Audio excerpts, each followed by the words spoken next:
Hello and welcome to one more guide of characters.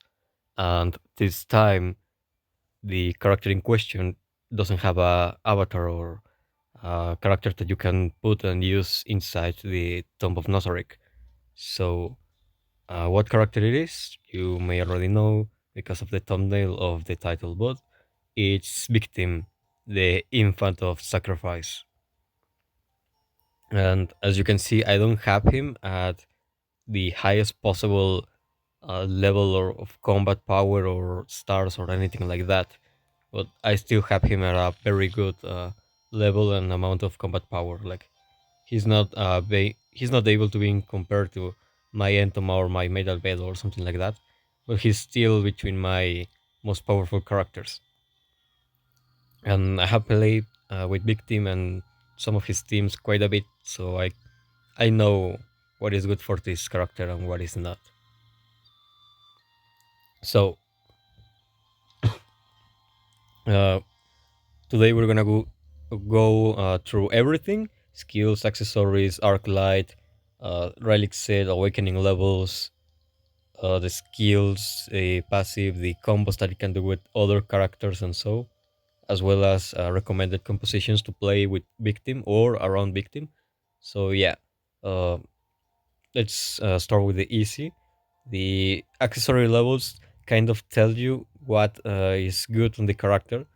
And we can see that at tier 3 we get 5% damage boost, at tier 6 10% HP, and tier 9 10% attack. It looks kind of like a warrior, being a bit balanced between attack and HP. But as we can see here on the basic attributes, the best attribute of victim is the attack, then the HP. After that, draw between speed, magical defense, and his worst attribute by a lot is the physical defense. So this kind of tells us what is the best thing to give him in the relics and awakening levels as well. So from let's take the awakening levels from now. The As you can see, I only have him at level 15 from 30 levels. Uh, I'm gonna say that this is like the realistic level because not a lot of people can play the Realm of Shadows, and not a lot of people can progress there by either the characters that they have or because it's kind of like a very uh, difficult mode or game mode. It's almost artificially difficult, and not a lot of people are able to get to level 20 or more on the awakening. So I'm gonna take just this three, and it doesn't even matter if you have like level 25 still, because the gems of the level 25 are the same gems that are in the slot of level 10, and the slot that is on level 20 are the same that is at level 5. So you can repeat the gems. So, my first recommendation on the first slot, the square slot at level 5 in awakening levels, is this one right here, the energy gem attack, the one that increases by percentage. Increases initially your attack by 1%, and then it gets more and more percentage increase the more you upgrade the gem. Like, for example, next level it's gonna be 4%. And if you don't have that one that increases your attack by a percentage, other one you can use as the replacement will be some that increases your health, your HP, but on percentage. Why on percentage and not flat amounts, like for example this one that increases it on 6.5%? Why is that the recommended one? Well, because the ones that increase your HP or your attack by percentage is way more than the ones with the flat amount. Like, let's say your character, in this case victim, has 20k HP. Well, one gem that increases 1% and then can be 2.5% more increase your HP is going to be more than a gem that increases your HP by just 80 or 120 at the next level. And the same goes for attack. Like, a gem that increases 2.5% your attack is way better uh, than a gem that increases your attack in 12 and 24 when you have a character with over 5k attack. So yeah, this is why. And the next one, the the round gem at level 10, I would say try to put either this one, the mighty gem critical damage, or this one, the mighty gem crit, depending on what you need. For example, I already used all my mighty gem crit on other characters, like for example here Sashi. So I didn't have one to put it on victim, and I instead put the critical damage increases on percentage. So uh, when you crit, or well, when victim does a critical hit with his abilities or his skills, uh, the max amount of damage that he can put with the crit is increased by this gem. Either if you already have a victim with a lot of crit, like 75% or something like that, go for the critical damage because you already have a lot of critical chance. But if you have a low critical chance, then focus more on the critical chance than increasing the critical damage. So you can actually crit when you are playing him. So yeah, on the round slot, whatever you have between critical damage or critical chance, ignore things like critical damage resistance or effect resistance. He's not really that good on those. And if you don't have any of the two that I already said, then go for another that increases your HP. But that won't be very recommended. On the third one, I will tell you increase the HP because HP is generally better than just physical defense or magical defense when you get hit. So that will make him a little bit more tanky and plays into his skill set because he needs having HP, and we're gonna go into that a little bit later. So awakening level 20 and 25, you can repeat or go for the other ones that I said. Like for example, if you on the slot on level 10 you have the critical damage rune, like me, and you get to level 25, then in 25 you can put one that increases the critical chance or vice versa. And the one of level 5 and level 20, you can put both that increases your attack by percentage, or you can put one that increases your attack in percentage and another that increases your HP in percentage. And level 30, put whatever you have. Like for example, this one, the power gem damage that is exclusive to mages. Victim is a mage. This will be the best one. It increases the damage boost. So that will be like the easy part out of the way. The awakening levels and the gems, of course. Now we're gonna take a look at victim skills and try to explain them a little bit in a simple form. Yeah, we're gonna start with the basic attack, Retribution. It's a single target skill, deals magical damage equal to 120% of his attack at max level, level 5. And when you get it to level 4, hitting the target also grants a 100% basic chance to inflict one stat of absorption buff on the target for 2 rounds. And here the game tells us that a buff that blocks debuff, losing one stack per debuff block, and that is absorption buff. What is that in simple words? Well, it means that when you hit someone with the basic attack of victim, they're gonna have this debuff. And what happens is that, let's say the enemy has Pandora's Actor on the enemy team. Like there is Pandora's Actor and a Momon, for example. The only two enemies there. You use victim basic attack to hit Momon, and the absorption buff takes place. It appears on Momon. Then is Pandora's Actor turn. Let's say that he uses his ultimate, he hits you, and what Pandora's Actor does is that he gives 3 buffs to the ally with highest attack. In that case, will be Momon. Well, then you have the absorption buff. While Momon has that and it doesn't get purified by another skill like Pestonia Ultimate, that means that the buffs that Pandora's Actor is gonna put in Momon are not gonna be there, are not gonna appear because let's say the enemy has 2 stacks of absorption buff. When Pandora's Actor is gonna try to put 3 buffs on Momon, let's say one is damage boost, defense boost, and speed boost. Well, From those three, only one is gonna survive and actually be on Momon. Like, because absorption buff is gonna block or nullify any of the two out of the three buffs that Pandora's Actor is gonna put. Let's say it nullifies speed boost and attack boost. That means that Momon is only gonna have defense boost out of the three advantages that Pandora's Actor is gonna put on him. So you're basically blocking the enemy from having certain buffs. Then I'm gonna go with the first skill. The passive, I'm gonna leave it for the next one.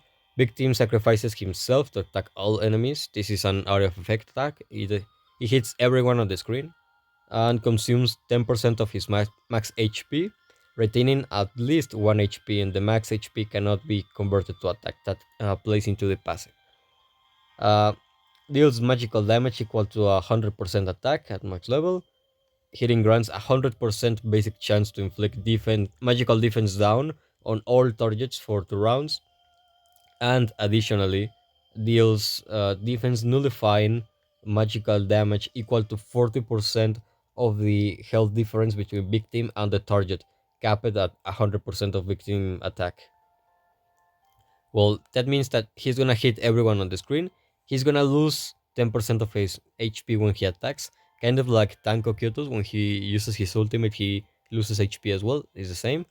And the part that he says that at least retains 1 HP, it's in case that, for example, you're already some turns into the fight, and let's say that your victim is with 8% HP left and you don't have a healer, and then victim turn comes in, you don't have the ultimate, you use this skill, well, then because it consumes 10% of max HP and he has 8, you will think that he will die because he's missing 2% more HP to use it. But no, he will uh, consume the 7% of his HP, well, like 7.9% or 7.99, and he will remain alive at 1 HP, so he cannot kill himself.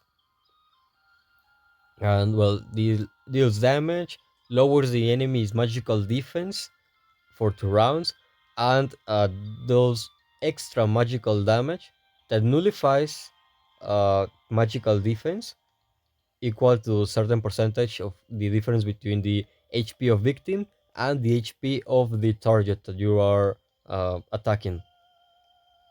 Is basically a heavy hit attack that consumes your HP a little bit.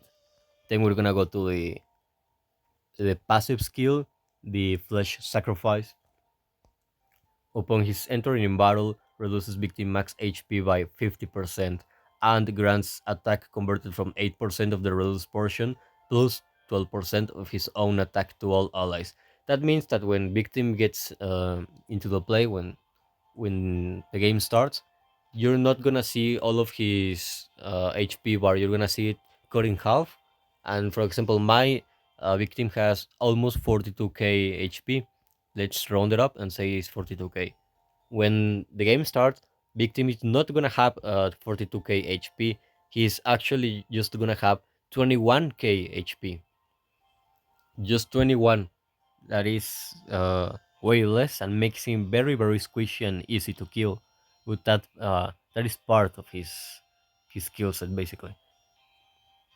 And 8% of his attack. Well, yeah, 8% of all the HP that he took away from himself is gonna be converted into attack for all of his allies, and 12% of his own attack as well is gonna be extra attack for all of his allies. So he increases everyone attack based on his own HP and his own attack.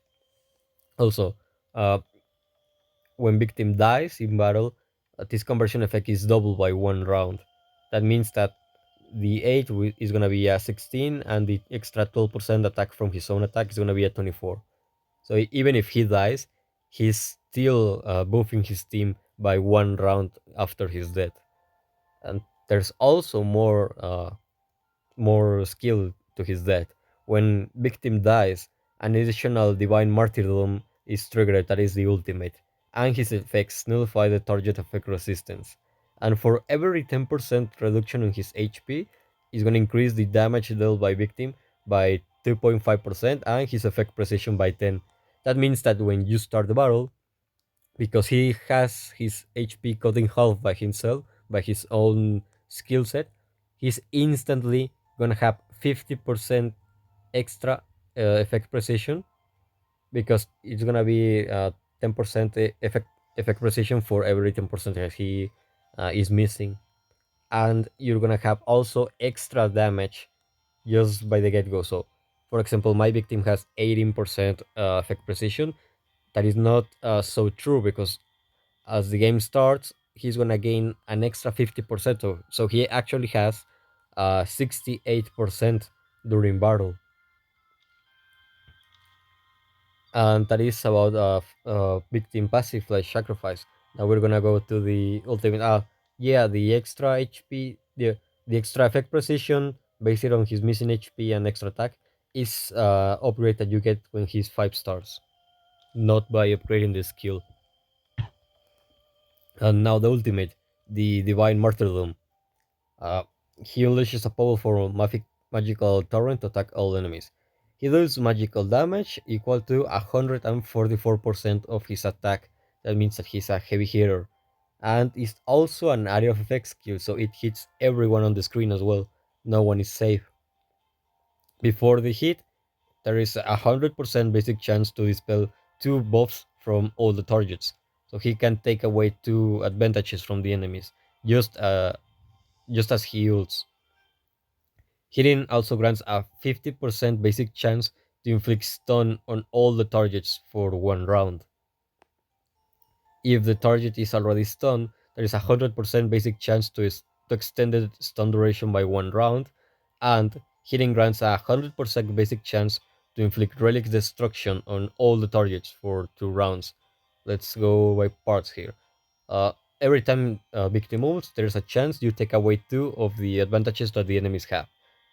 The 100% basic chance is not guaranteed, so you need effect precision to be able to successfully pull this off.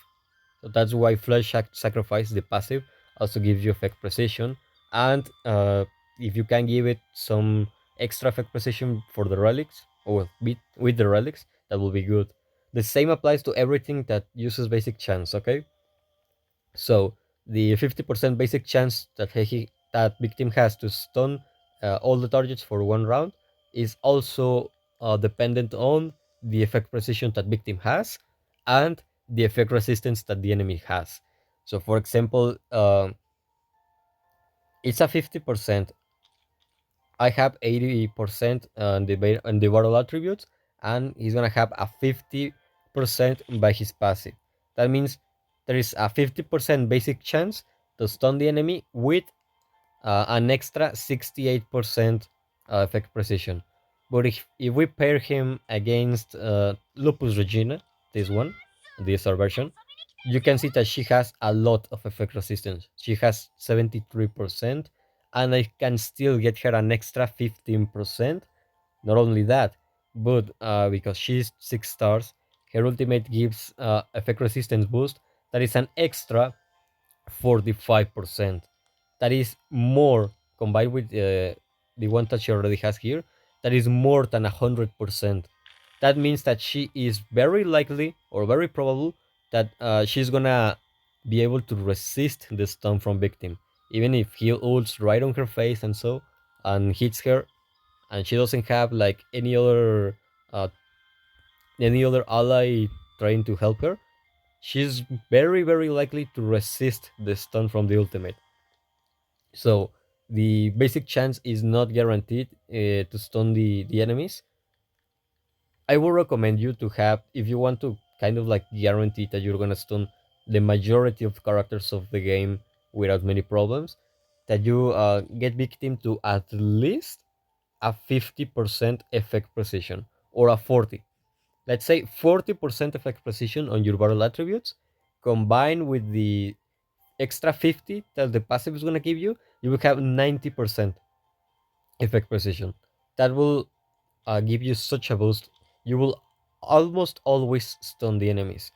Exceptions are gonna be like that Lupus Regina that I already show you, because she gains a lot of effect resistance, or things like Anniversary Albedo that also has a lot of effect resistance on her own.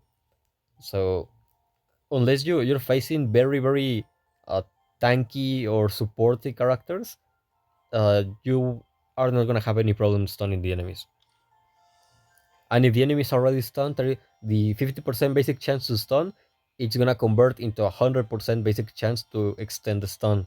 So for example, uh, let's say I have Victim and Seshi on the same team. This one is Seshi, in case you didn't know. She most likely is gonna have the first turn because she has a lot of speed compared to, for example, Victim. You can see there the difference quite a lot.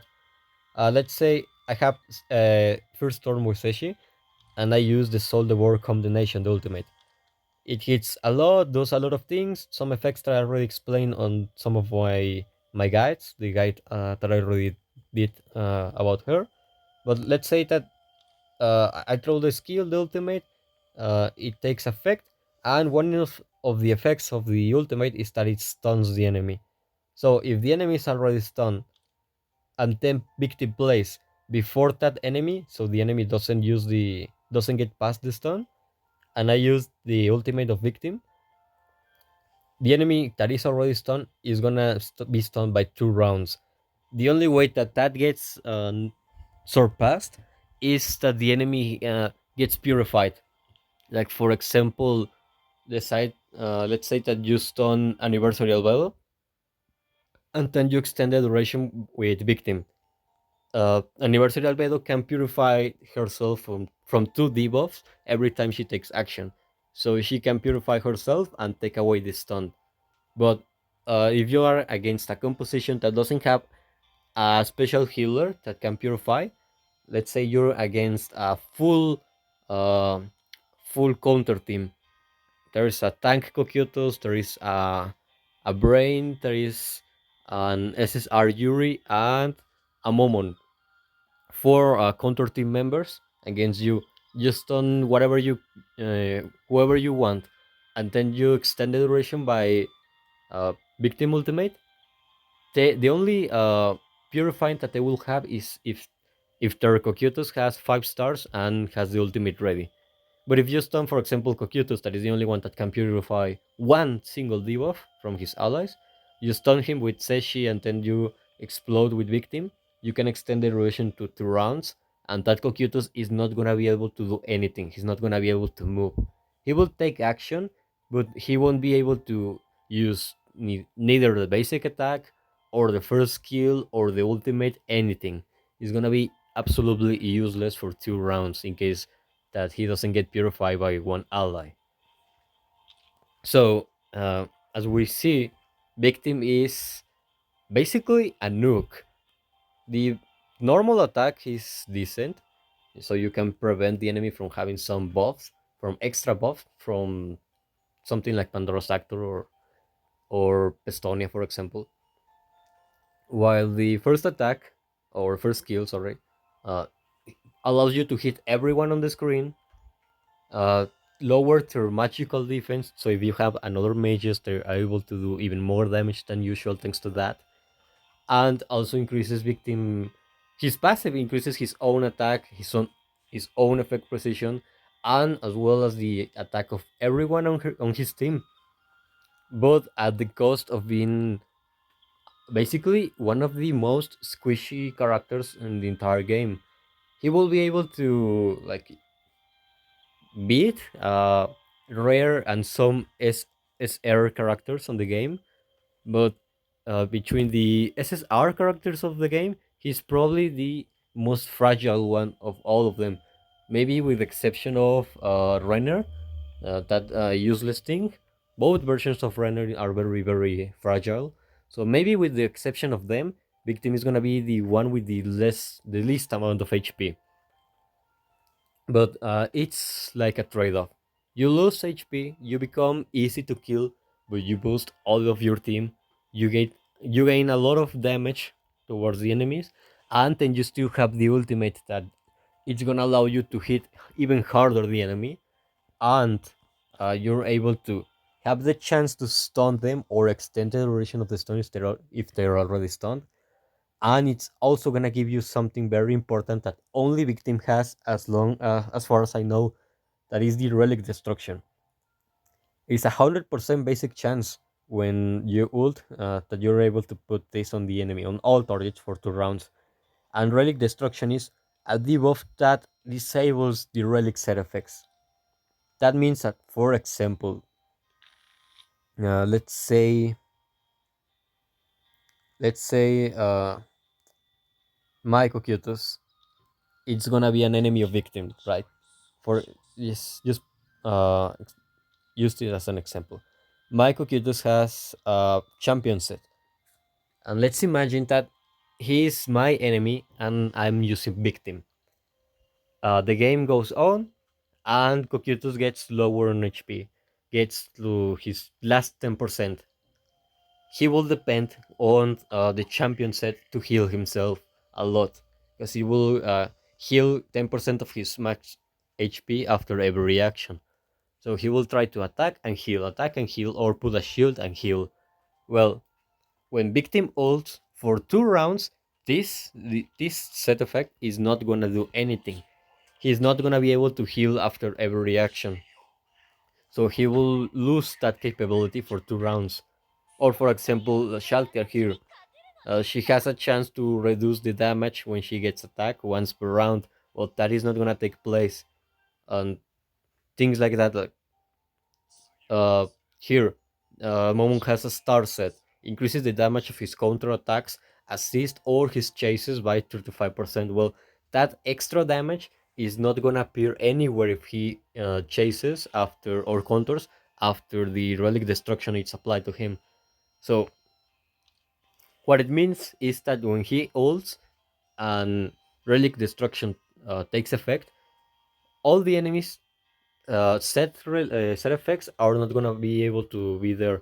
Like their stats, the attributes of the relics are their enhancements, their extra HP, critical damage, and all of those things are gonna still be there, yes. But the special effect that the set gives you is not gonna work for 2 entire rounds. So you nullify one of the probably one of the biggest parts on a character while they're on battle, because there's a lot of characters that are dependent on their relic sets, like Seshi or SSR solution, even normal Demiurge, the mage one. All of them are very dependent on their relic set in and their set effects. So you can disrupt an entire enemy composition using that. Now, uh, that means that you literally with victim have a narrative effect skill to damage the enemy, lower their magical defense, so victim can do more damage his next turn or another mages on his own team. He increases everyone attack on his team, even when he dies. He increases his own attack and his own effect precision the more HP he loses. He has a chance to stun everyone. He has a chance to extend an already existent stun on the enemies, and can nullify the set effects of the enemies as well. That is a lot of utility for just a mage that looks like it's a full damage character. And we're not done yet. In case that the enemy takes advantage that victim is gonna have only half of his original HP and tries to kill him fast, he is gonna use the ultimate anyway. So if the enemy tries to kill him to prevent him from using the ultimate, killing him also makes him immediately throw the ultimate. Even if the ultimate is in cooldown, like for example, I get my turn, I use the Divine Martyrdom, and then the enemy takes turn, survives, kills victim, the ultimate is still on cooldown. I will not be able to use it by my next turn. That doesn't matter, victim still explodes and uses the ultimate when he dies. And then the arclight takes place. The arclight increases his attack, his HP in flat amounts, and also his attack on percentage. And the exclusive effect on victim is that when his ultimate is triggered after his death, grants 100% fixed chance. This is not influenced by effect precision or effect resistance. Fixed chance is guaranteed. So after his death, and the ultimate is triggered by his death, there's a guaranteed or 100% fixed chance to resurrect with 1 HP and regain 25% turn meter that can be triggered only once per battle. And that 25% or the extra turn meter increases with each star on the arclight. So what does it mean? This means that when he dies, he's not really dead. Like he dies, oh, he's back. He explodes, he deals damage, takes effect all of his debuffs on the enemy, and you'll see him fall to the ground and die and disappear. But the next second, he just respawns exactly in the same place with 1 HP, and his turn meter gets boosted. So if he was like one turn away or two turns away from having his own action to throw any skill and he gets killed before that, when he explodes, he's gonna revive with 1 HP and then he's gonna take turn immediately after because that 25% extra turn meter is gonna put him where he needed to be to have another turn. So if you're lucky, you can use victim to ult. Well, you can ult, do some combos with some special healers. You can then die, and then you will have another turn. But let me show you. Let me show you something with the arclights. Right here should be victim arclight. Yeah, here it is. Fleeting, uh, fleeting summer blossom. This 25% at max level of stars becomes 100% turn meter. What does it mean? Well, it means that you die, or well, victim dies, and even if he had the last turn on all the turn meter, like let's say your multiplier, there's 4v4, he has the 8th turn, the last turn. Even if he dies by the first enemy, by the first turn, he will revive and immediately will have a turn. So at max level, he's literally uh, like a cheat code. Well, max level of stars. What you can do is try to get this arclight to 4 stars, maybe 5 if you can, in case that you're trying to get a victim maxed. In my case, I wasn't trying to max him. I just got him because I wanted to, and yeah, I upgraded him, but never tried to make him like my main mage or something like that. But if you want, the arclight is one of your priorities. The arclight and a good relic set are your priorities on victim, because this means, for example, the 100% turn meter means that in any turn you get victim. Let's say you get victim and you think that the enemy composition is going to be able to kill you fast because they have, no, I don't know, SSR solution, Seshi, Robo Hamuske, and uh, for example, Pestonia to recover Seshi ultimate. They have a lot of damage uh, to kill you, to kill victims specifically. Then you decide to use the ultimate on your first action with victim, so you can do damage before you fall or before he falls. Okay, you do the damage, you do a ton of damage with the ultimate, and then the enemies take turn, they kill you. Well, they kill victim. He will explode again. He's gonna do even more damage. He's gonna have another chance of stunning everyone, and if they were already stunned, to extend it. And let's say it's 5 stars the arclight, or even 4, because he just died. He's gonna revive, gain like an 80 or 70% turn meter at 4 or 5 stars. You will have like another turn with other character, and then he will have immediately another turn, and you are able to throw another area of effect skill to do even more damage. And let's say that the enemy has a lot of effect resistance, and they never got stunned by any of the two ultimates that victim did, and they attack you again and kill him either by collateral damage with area of effect skills, or they kill you like with single target skills. Well, On his second death, yeah, that is permanent. After the second death, he's not gonna revive anymore. But the second death also triggers another ultimate. So he's gonna throw a third ultimate. That is gonna be a third chance to stun the enemies, to take away the relic set effects, to stun the enemy's duration. So even if victim gets absolutely demolished by enemies on their throne, he's still granting you utility and he's still dealing a ton of damage. Maybe the Seshi example wasn't the best because she's always faster than victim, but let's say let's say that the enemies have instead of Seshi, this one right here. Oh, oh yeah. Instead of Seshi tool, they could have Bleed Team, or they have Nigredo, or Momon, or SSR Entoma. Anyone, anyone that can do area of effect skills or area of effect damage.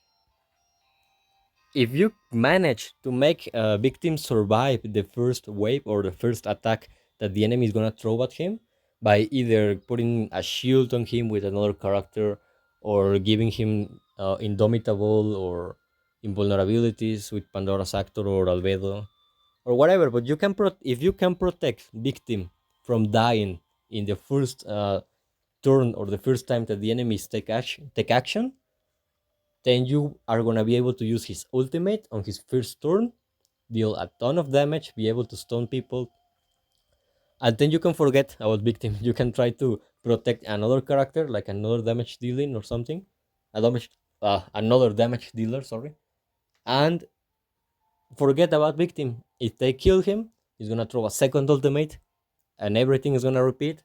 He's gonna revive, and if he has like 4 or more stars on his arclight, he's probably gonna get instantly his next turn before anyone else, and you can use another explosion with the second skill, lower everyone defenses, well, magical defenses, deal damage, and if they retaliate on their own turn and kill him, or they have a counter team, someone counter it and kill him because he revives when to 1 HP, he will die and he will explode again. There's a third nuke and 1 grenade. You basically kill everything with that. So yeah, once we explain victim skill set and why his arc light is so important, we're gonna go to the relic set. And as you can see, I have a termination set on him. I will say that prismatic termination or sparkle termination set is the best you can put on victim, and by a lot. So first, let's say what the game tells. The game tells us that Crimson, Execution, and Termination are the best on him. Execution gives you more attack and the capability of dealing extra damage to targets that already have a debuff. And Crimson gives you extra damage, well, attack, and the capability of dealing additional damage equal to 30% attack to all the initial targets that were hit. And when using attack skills, this damage cannot crit. I will not say that those are the good ones because when you play victim, not all the time the enemies are gonna have debuffs on for execution set to take effect because the enemies can purify themselves and things like that. So the set effect is not always gonna be active. So you're gonna be losing that extra damage by the enemies. Well, to the enemies because they're gonna deny it to you. And the crimson, yeah, it's gonna make your first area of effect attack hit even harder than usual, but cannot crit and doesn't give you anything more. Like your first attack is gonna be harder, and that's it. That will be useful for a full burst team. You try to like get one tank or one support and then full mages to kill everyone on the first 4 or 5 actions. That can work.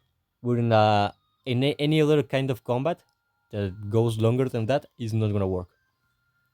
My recommendations will be first place, termination set, sparkle if you can, and the second one will be the thunder set, this one right here, that increases your attack by 10 10% or 15% if this is a sparkle set. Sparkle is that the quality of the set is all prismatic.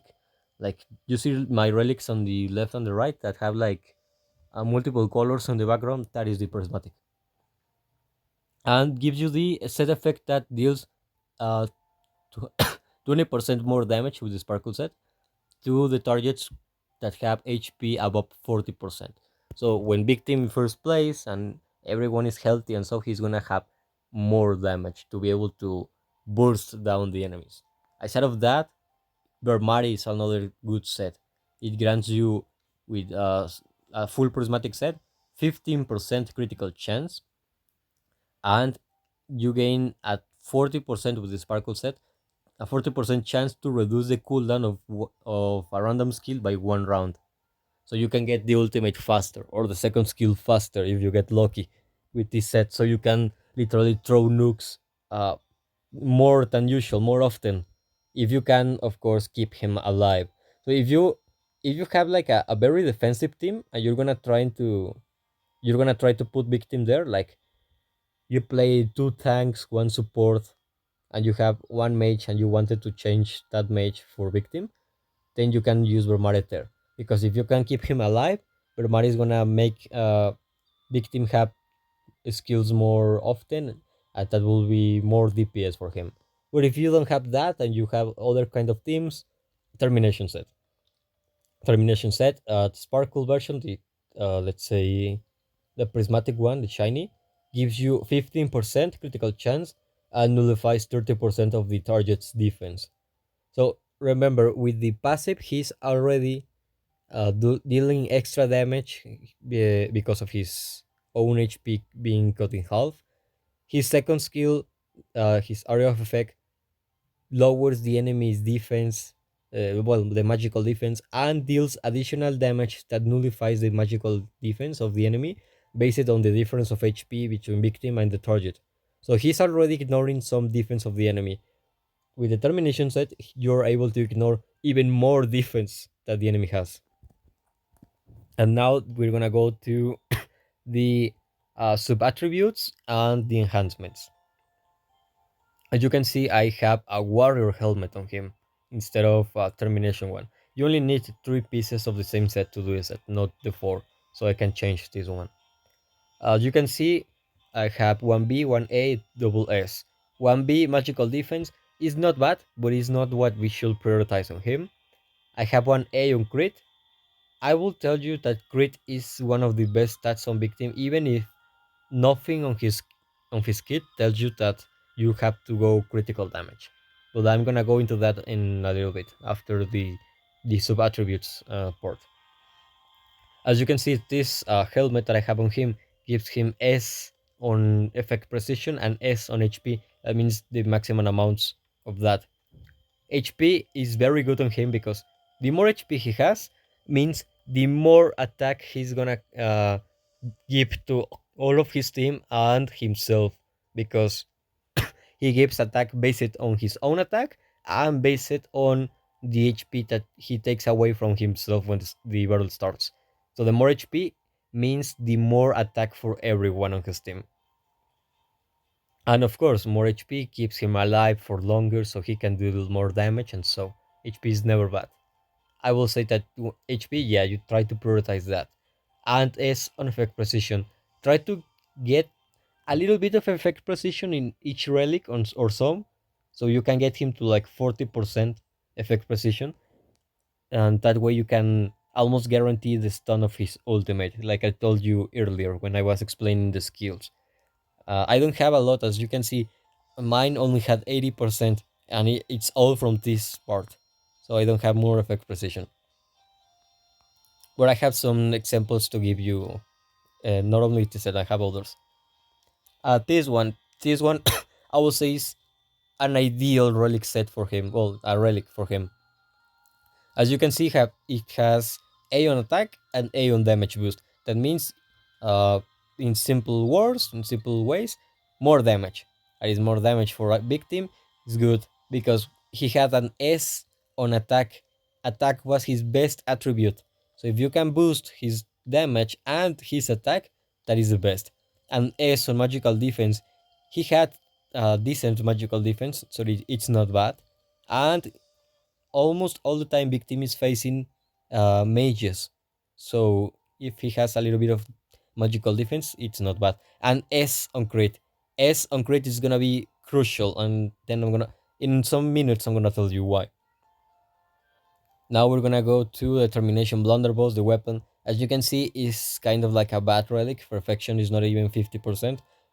C on HP, that is very low, where HP is always welcome, plays into his skills. B on attack, again, it's not a lot, but plays into his skill sets pretty well. And as you can see, almost all my other relics are already occupied by other characters. So yeah, that's why I have that weapon on him. I don't have better that is available to give it to him. The ones I have free, as you can see, are kind of like a bit worse. But yeah, uh, I have this one because it gives S on crit, a little bit of attack and HP. The moment I can get something with more attack, HP, and still preserve the crit, I'm gonna put it there. And the base, the termination base. Uh, it has A on critical damage resistance. Honestly, I don't care about that stat, so you can ignore it because he doesn't scale with that. And the fact that he is very fragile makes him almost always an easy target for the enemies. And even if you give him a lot of critical damage resistance, he's gonna be killed very easily. So that is kind of pointless. You can see an S on crit. Sorry, an A on crit. More crit, better. It's good, and I would recommend it. S on reduction to damage over time. Again, he's kind of like a squishy guy, so it doesn't really matter that one. But I don't have kind of like others to put on him. Like, for example, if I go here to termination set, the ones that I have free are like kind of very bad on the stats, and the ones that are good, I already have them occupied on someone. Like for example here, things like that. Like here, that's a decent. That's a good one. Yeah, this one for example is also, this will be kind of decent for victim. S on attack, A on HP, all of that plays into him. B on defense, B on magical defense, so you keep him alive for a bit longer. But the one um, I have it because it gives A on crit, that means 7.5% extra crit chance, and S on speed. He is a very slow character, so if I can give him a little bit of extra speed, that will be good. So he actually gets to play, because if he's facing targets like uh, SSR Solution, SSR Entoma, that both are very fast characters. Like Entoma is very fast on her own. Solution is not that fast, but she's able to throw back the turn meter of their enemies and boost her own turn meter the first time she takes action. And things like Seshi or Tank Sisita, those kind of characters are very fast, are able to play always before victim, and they can kill him before he takes turn. So if you can give him a little bit of speed to allow him to actually play, that is very good. So you actually have at least one turn to use ultimate or to lower their magical defense with the second skill, whatever you prefer. Now the enhancements. The enhancements here is the one I would recommend the most, the one hit kill. You can only get this to 5 times, like others, for example this, you can get it up to 10 times, but the special that gives you like extra skill effects only can be obtained 5 times. As you can see, I have it at level 2. At level 1 increases the area of effect skill damage by 5%, and level 2 by 10%, level 3 by 16%, level 4 by 23%, and level 5 is the best. Increases area of effect skill damage by 30%, and when the HP is 100%, Führer increases it by another 10%. Now, you're not gonna be able to get the extra damage in Victim because he's never gonna be at 100% HP, but if you can get it to like level 4, that will be incredible because you're increasing the art of effect skill by 23%. That means that his second skill gets extra damage. His ultimate gains extra damage. When he dies and the passive activates the ultimate, gains extra damage. And when the arclight revives him, gives him another turn to attack again, it's affected by this extra damage. And if he gets killed and activates the ultimate again, then another 23% extra damage is gonna take place there. So yeah, this is literally the best enchantment for victim. Also, you can give him endless cycle that increases his HP is good, preferably to level 6. So you gain a flat and a percentage increase on your HP. That will be like the recommendation. After that, I would recommend uh, here in unstoppable increases the critical damage. So when he crits, he does a ton of damage, of extra damage. If you get it to level 6 or more, he also will obtain assist rate. That means that when an ally plays and attacks the enemy, he has a chance to also throw a basic attack to support his ally on the damage. Try to get it as much as you can, like realistically will be like 4 to 6. Also, Blade Round increases your attack, and from level 6 to level 10, it also gives you a percentage increase on attack. Remember that victim is all about attack, all about that and HP. So if you can allow yourself to get it to level 8 to level 10 even, 10 will be the best. Like try to get one hit kill, the one that increases the area of effect damage of all of his skills. Try to get it to level 4 and then focus on level 10 attack, level 10 blade round enchantment. So you gain a ton of damage, like literally a freaking ton. That will be your second priority, the blade round. Your third priority is gonna be either uh, whatever you prefer between endless cycle, that is more health, unstoppable, that is more critical damage, or punch for punch, that increases your crit chance. And if you can get it to level 6, also increases your damage boost by percentage. And the more crit, the more damage boost as well. So that will be your priority. Your number one is this, is one hit kill, because it's hard to get. So try to get it to level 4 or something like that. Then your second priority is blade round. So you get more attack, preferably when you're getting percentage attack. After that, after Blade Round, you decide if you want Endless Cycle for more HP, so you gain more extra attack by his passive, or if you want Stoppable, so you gain more critical damage when you actually crit and the chance of having him assisting allies during their attacks, or Punch for Punch, so you gain more damage boost. Extra enhancements that you can play. If you play victim with a character that can put shock on the enemy, like for example the shock aura or the PDL or something like that.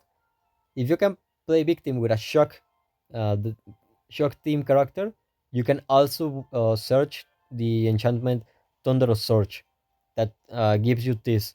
If the target has shock, the target takes 10% increased critical damage on level 1. And level 5, the increased critical damage is up to 60% and increases your crit 20% when you're attacking that. So you can combine him with a little bit of a shock team and try to get that enhancement. If if not, you can try for stranded. I don't have stranded here, I think. No, give me a moment to show you what stranded it is.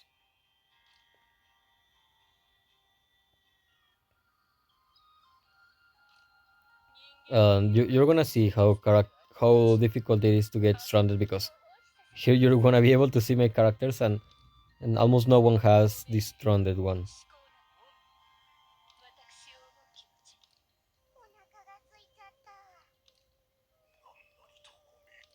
Well, I don't even know if I have it now.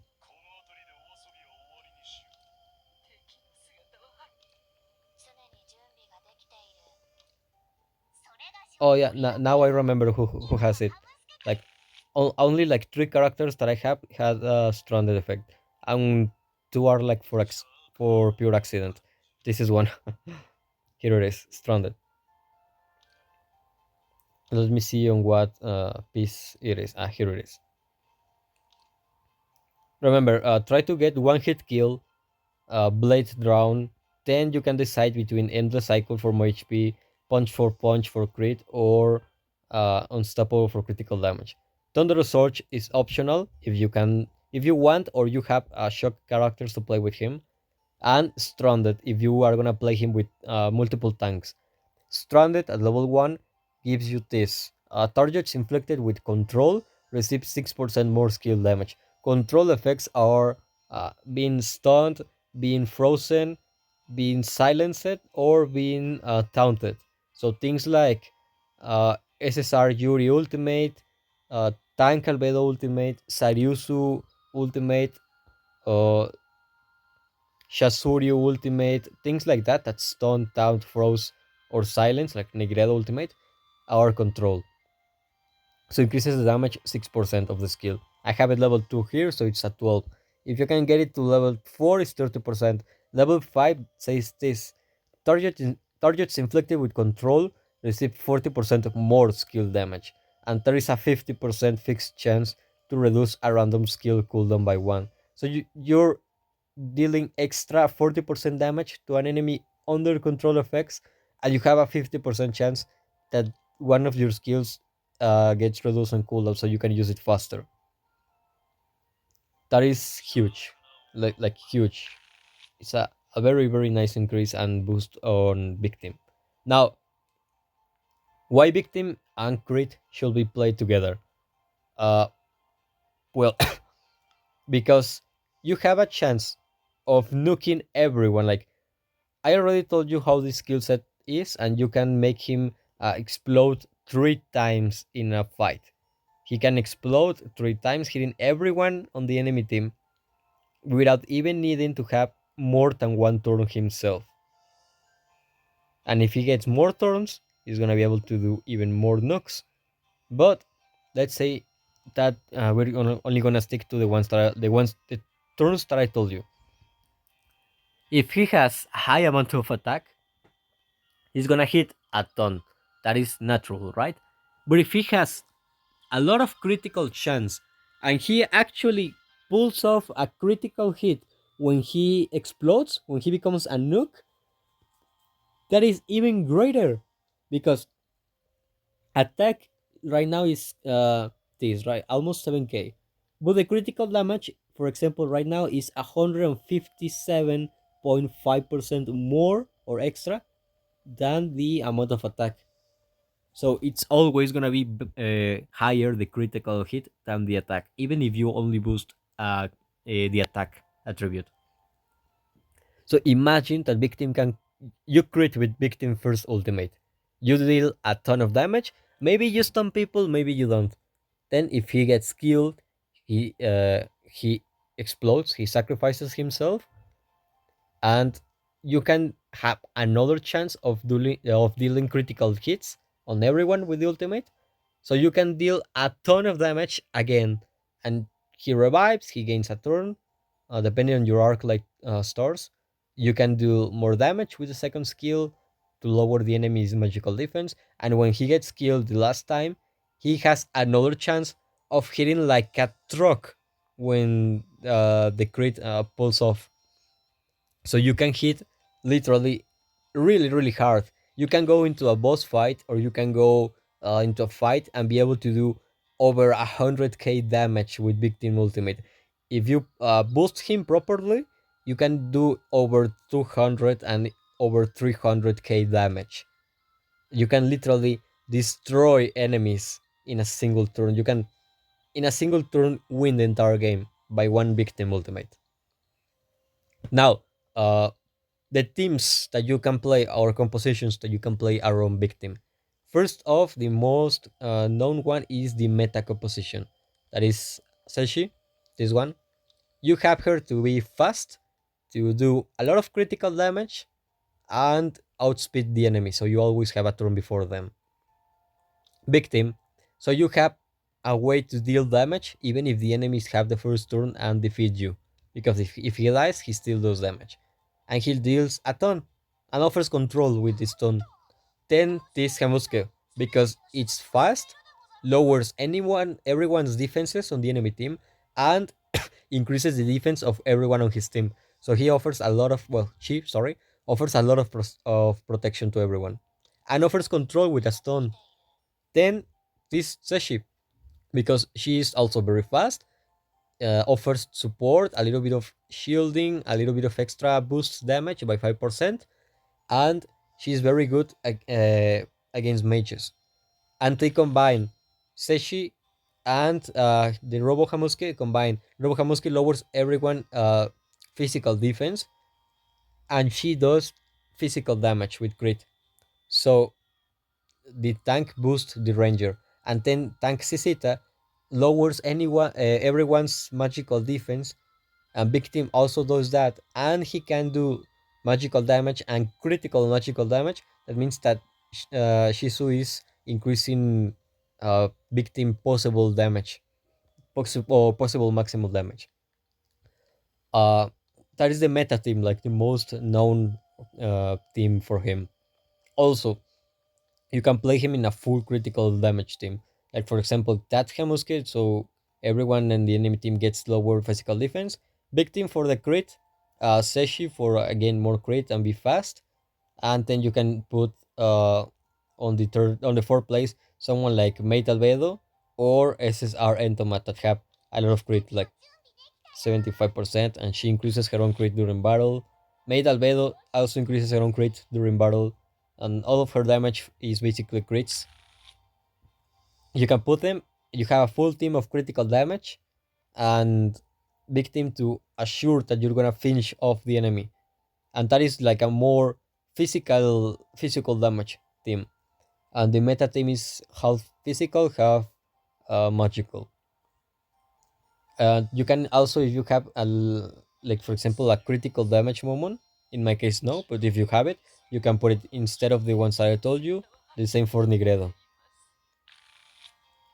You can also play victim in a full stalling team, a team that is gonna just survive to buy time for victim, so he kills the enemies. That means, for example, it's gonna be victim as the main damage dealer. You can put the PDL there, this one. So he puts the shield, the ward isolating barrier, so it defends everyone, and at least by one turn you're gonna be protected from any amount of damage. So you're safe there. Also, you can put as your, for example, your second tank these two, the second and the third these two. So they offer you, well, or offer victim magical defense, physical defense, and also decreases that exact stat on the enemies. So they're weak, you're more defensive than ever, and every time victim plays, he's gonna deal a lot of damage because all the enemies are weak and they cannot attack victim so easily because the Hamuski is gonna protect him with extra armor. Sisita is gonna get in the way of the enemies trying to attack victim, and she can block some attacks unless she's being attacked by Nigredo or SSR Entome or area of effect. And you're safe from area of effect skills from mages because of the ultimate of the PDL. So that team is literally you defend victim all the way to the end, and he deals damage. And even if he gets killed because he revives, you still have one more chance to remain protecting him, and he will be able to attack. And because he has the chance to stun, he also has the chance to peel for himself. Another team is a full support team for victim. That means Anniversary Albedo, this one. She heals, she puts shields, she increases the maximum critical damage from the one that he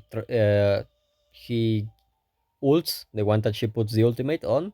She also deals damage to the enemy and steals enemies buff and gives it to the ally with the highest attack. As well, as offering invulnerability to someone who is gonna die. So if someone is gonna kill victim, she's gonna give him an invulnerability that lasts for 2 rounds, and she has two of that. So she can spare one on some ally and one on victim. Or if you defend victim properly, both can go to victim, and you increase all of his attack as well as give him heals and shields and so. Another is gonna be Pestonia because Pestonia heals, and when she heals, puts a silence uh, as an effect on the next attack of her ally. So if she heals victim, the next attack of victim, he's also gonna silence the enemy. And her ultimate has a chance of reducing the cooldown of one random skill by 1 round on the ally that she uses the ultimate on, and has another chance of doing it again. So she can reduce the cooldown of one skill by 1 round, and if you get lucky, it's gonna be 2 rounds. And she also increases the healing when someone has less than 50% HP. That is victim.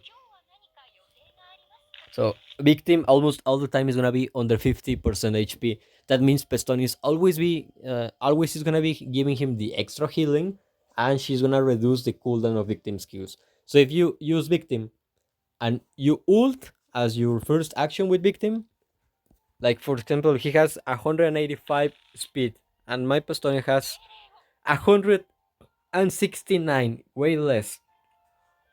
I use victim ultimate, and then something happened, other turns, other characters, and by the time I get Pestonia turn, I used her ultimate on victim. He gains extra healing. The next attack of victim is gonna silence the enemies, and she's gonna reduce the ultimate of victim by 1 round. Let's see, it has a 3 rounds cooldown, so Pestonia is gonna reduce it by 1 round. The next turn of victim is gonna get reduced the second round because that's how cooldown gets reduced.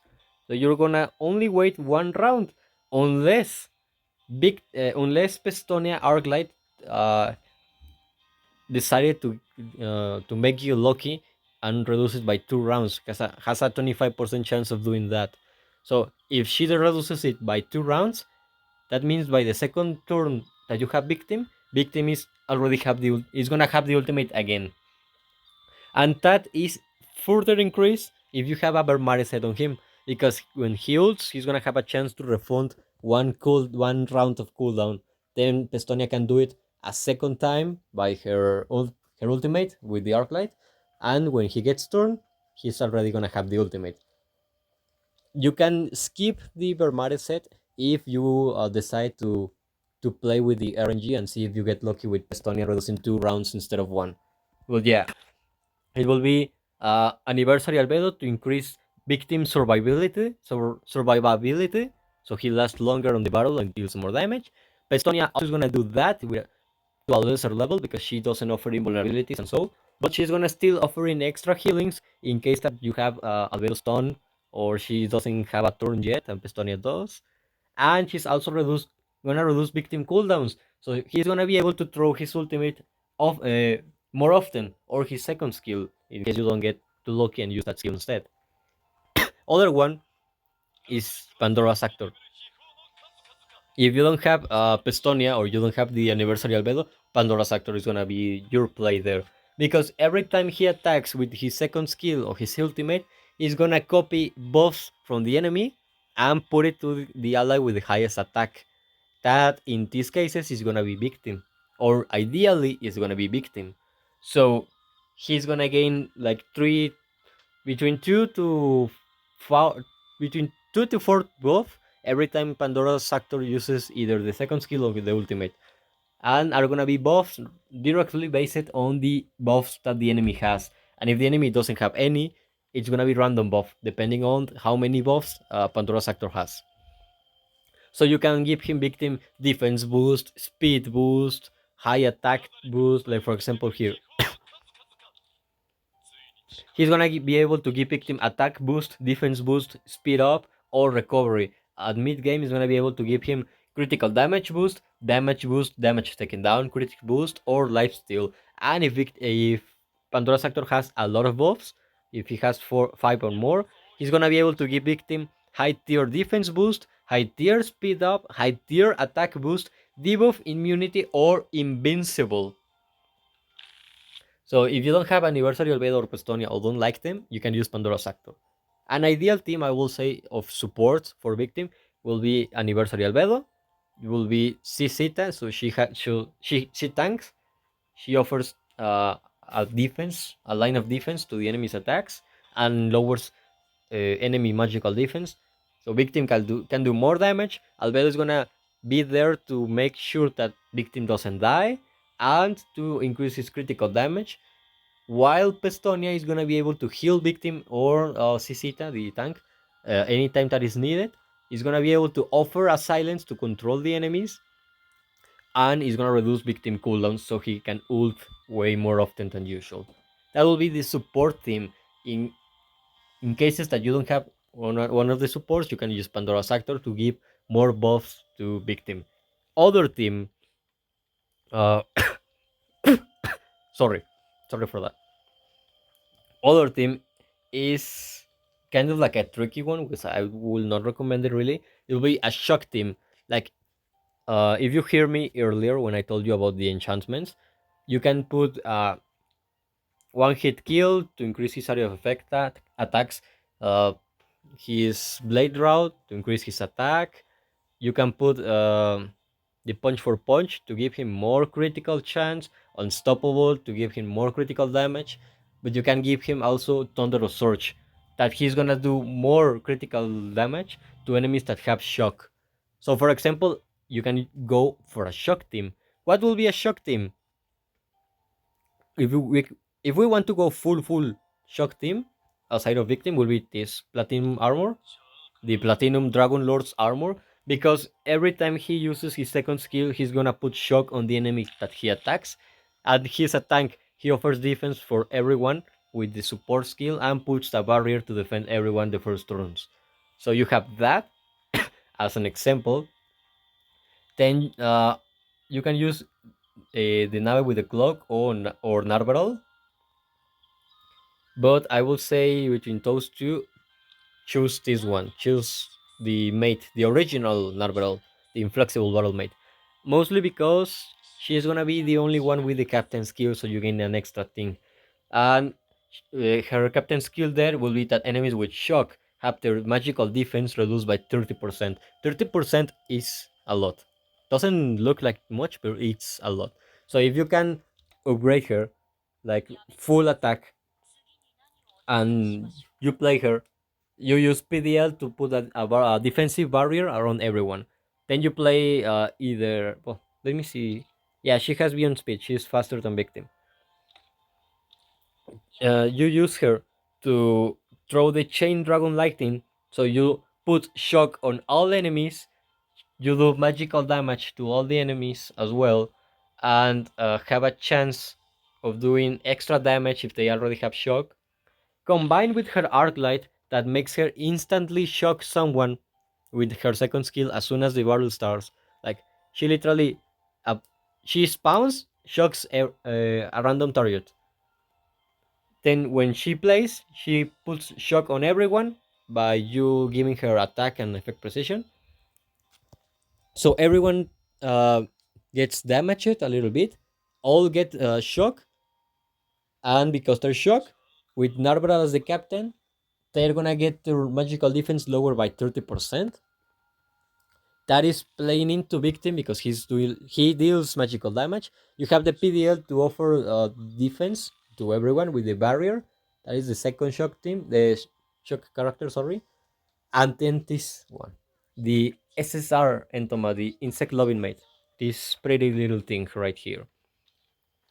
Mostly because well, she has Aeon speed, so she's not slow. She's probably the first character that is gonna play on your team in this composition. And the main idea will be that you use the ultimate on her, so she gains as much as spells as she can, as much talismans as she can with the ultimate, and she will gain another turn instantly. Then you throw something like the Ain's negative cast to put to put damage aggravation on the enemy, so the enemy takes 30% more damage. And you throw this, the Thunderbird Talisman. Is an area of effect skill, attacks everyone and puts shock on everyone. The ideal the ideal way will be use Entoma to boost herself. Then you attack everyone with the second skill. She's gonna be able to put shock on all the enemies at the same time and deal quite a bit damage. She is not weak by any means. Then uh, after Entoma, either you're gonna have to play with the PDL because it has Beyond Speed, or Narberal because she also has Beyond Speed. The order doesn't really matter there because you boost Entoma on her first turn, she will gain an instant second turn. Then you use Eins if you have it, the normal Supreme Being, to put damage aggravation on all the enemy's targets. On all the enemy targets, sorry. So they will receive 30% extra damage, and their turn meter gets thrown back. So unless they have something like SSR solution, you're gonna play before them. 10, you use Entoma second skill, you hit everyone, you do quite a lot of damage and put shock on the enemy. Once you put shock on the enemy, Narberol is gonna have her captain skill being activated. So everyone will have 30% reduce their magical defense. Then uh, because they're already in the shock state with less magical damage, you play with her ultimate, you attack everyone again, she does magical damage, and because she does extra damage to people that have shock, she's gonna do even more damage. Remember, this doesn't look like very powerful because I have her level 46 and so, but if you play them, you have them level 100 or at least level 80 and more, they're gonna hit a lot.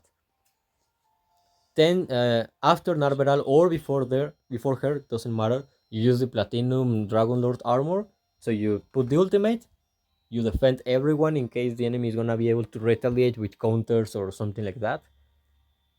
So you have a defensive barrier around everyone, and your last turn, because he's the slowest, is victim, and he's gonna be able to throw the ultimate or the second skill. I will say the ultimate, so you start strong. The enemy is already damaged because Entoma and Narberal damage. The enemies already have shock, so every time they're gonna take a turn, they're gonna get shock. All of them. You're protected by the PDL, and victim is gonna be able to ult.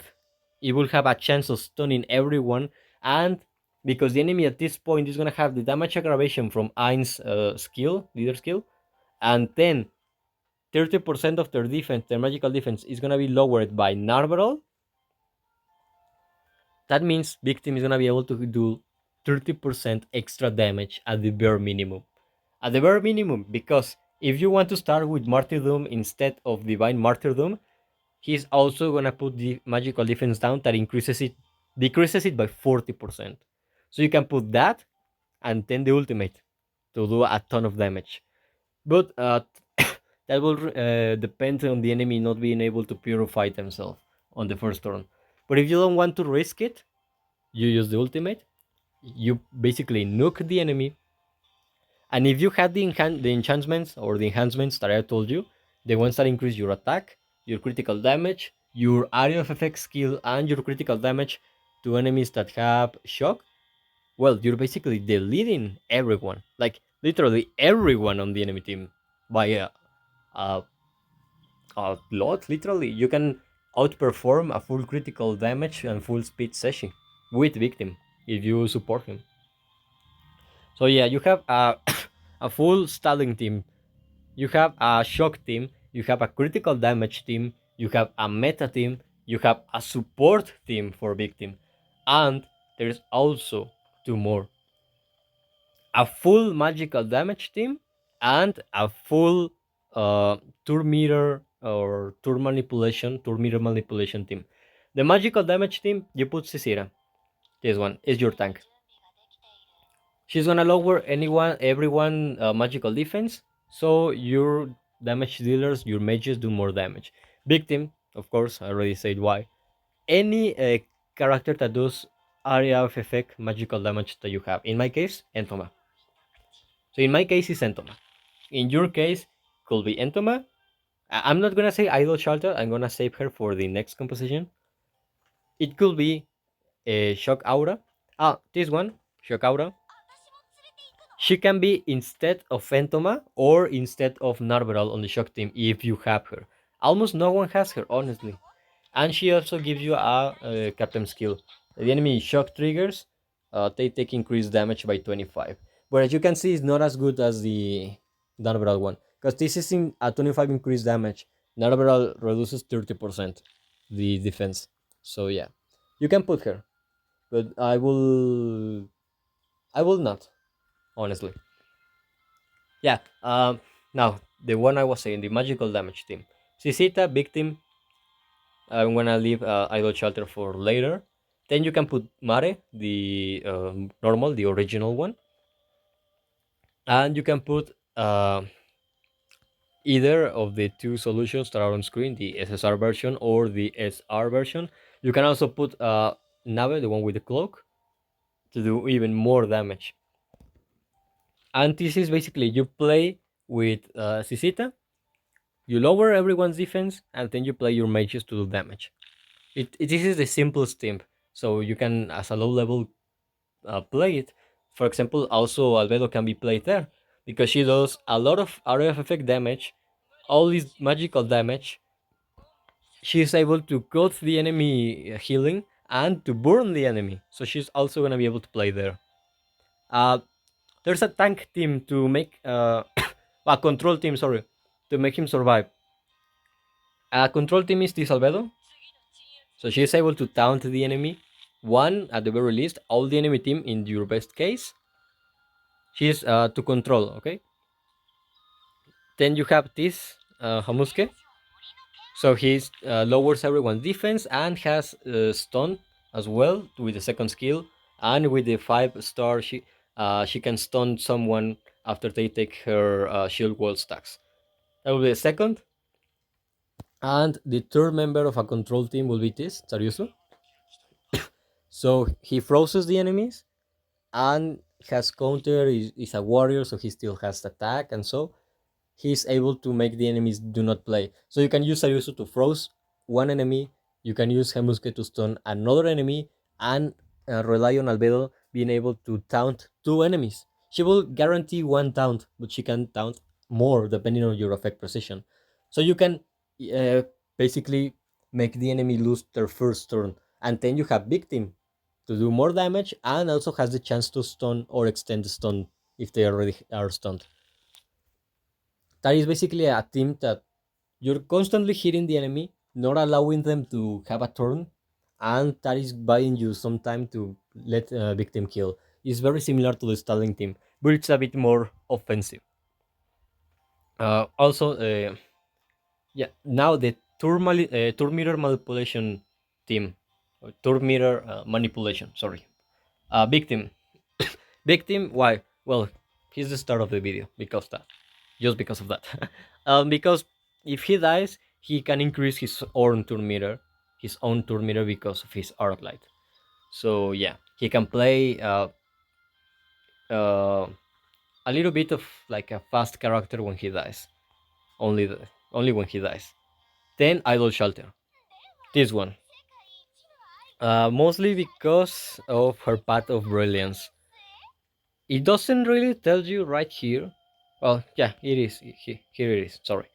When you ult with her, she does a lot of area of effect damage, and she has a 100% basic chance to reduce the target turn meter by a bare minimum of 10% plus a 2% for each number of stacks of fan admiration after she deals damage. And 6 stars is gonna be a 50%. But let's say that you don't have her 6 stars. When she plays, she does a lot of damage. He hits all the enemy team and throws them back, so they play slower. They have to wait. You have Eins as your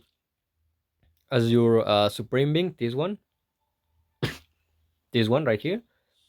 With this skill, the negative burst is gonna throw everyone 2 meter back by 7.5%. That is 7.5% in your first turn when you get the preparations passive on him. So enemies are gonna get thrown back 7.5 plus another 7.5 if they have debuffs on them. But let's say it's just the first one, the first 7.5 plus the minimum 10% here. That is a 17.5% turn meter that you're throwing the enemies back. That is quite decent. Your third character is gonna be Solution. This the SSR version. This one right here is the captain. Yeah, it's the captain skill. You put her as the captain, and it's because of this. Solution turn meter gets boosted by 50% after the first action, and reduces all the enemies turn meter by 25% after Solution first action. So even if you don't get to play her as the first character, as your first movement, and the enemy wins you because they have a sage or something like that, she's gonna get boosted, and it's gonna guarantee the next turn is yours. So you ult with her, she's gonna give high attack boost to herself and the ally with highest attack. So she throws the enemies back 25%. 25 plus the 10% of idle shelter when she plays is 35. Plus the 7.5% that Ainz throws them back, you're literally throwing more than 30% the turn meter of the enemies back. And then you have Victim. That Victim is not gonna throw them back, but he has the chance to stun them. So when they get thrown back, that means Victim is gonna be able to play before them, even when he is slow. So he plays before them, he has the chance to stun them. So not only the enemies are gonna be very very slow when on taking their turn, but also when they take their turn, they're not gonna be able to do anything because they're stunned. So they don't do shit basically. They're AFK. They're not playing anymore. And then your tank could be literally Cicita if you want to boost all of your team magical damage. That will allow you to burst the enemies. But if you don't like that, you can use either a control tank or a tank that gives you survivability, specifically Morto Victim. That will be, for example, Cocytus or Shaltera. These two. Cocytus will be able to protect a victim with the shield, and is gonna be able to put shield wall on himself, on Cocytus, so the enemies focus him instead of victim. And he has an indomitable at 6 stars to one ally. When they're about to die, Cocytus keeps them alive by one more turn with 1 HP. Uh, Shelter at 5 stars she gains the chance of reducing the turn meter 20% of the enemies when she hits them with the second skill. So if you want to keep playing with the turn meter manipulation, you have over 30% plus a 20% to a single target with Shelter second skill if she is 5 stars. So you can throw back the enemy turn meter of a single target by 50, a little bit more than 50%, and all the other targets by like 30 something, 32 or something like that. If you don't want to use Shelter or another of the ones that I told you, Seishi.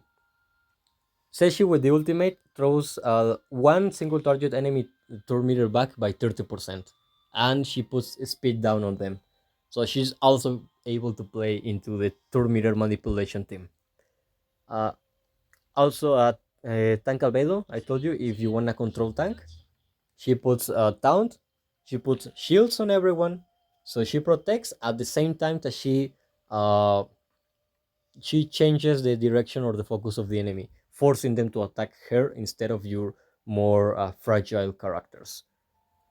Other tanks I will not really tell you because they're not that good, honestly. So yeah, that will be it. That is everything for Victim. Remember, you have a turn meter manipulation team, and you have quite some characters to change if you don't have one or another. That is one team. You have a full stalling team of tanks for him. That is two. You have a full control team for him. That is three, with tanks and warriors and so. You have a full critical damage team. That is four. You have a full magical damage team, that is 5.